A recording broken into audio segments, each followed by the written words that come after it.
When you have tight hips, you have poor ground reaction force. And what I mean is that if your hips are tight, you can't be responsive to every step that you take on the ground. So we're going to do an exercise called hip gates that are going to help you to open up your hips. It's really important that your pelvis can move separately from your thigh and your thigh can move separately from your pelvis. So no different than the deep lunge stretch with thoracic rotation where we separated the movement of our spine and our pelvis. In the hip gates, we're separating the movement of our pelvis from our thigh bone.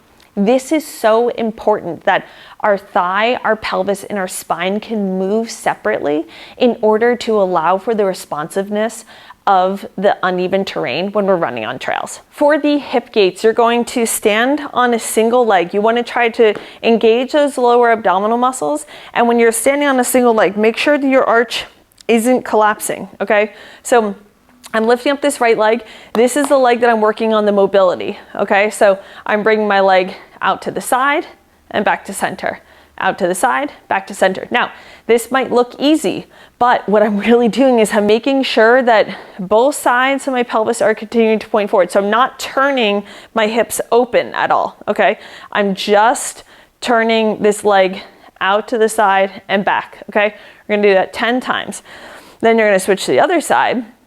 You're gonna bounce, bring that leg out and back. You might notice that they are asymmetrical. That's totally normal. You're gonna try over the course of the 3 rounds to try to make them a little bit more symmetrical. When you're doing this, don't rush, okay? So if at first you need to hold on to something in order to focus on that mobility, that's fine. What I don't want you to do is, I don't want it to become this thing where you're just kind of whipping your body around, okay? I'm not moving my pelvis. I'm not rotating my trunk at all. My pelvis and my spine are staying stable. It's just my thigh bone that's pointing forward, and now it's coming out to the side. Pointing forward and coming out to the side, just like this. But I'm not turning my whole body open, okay?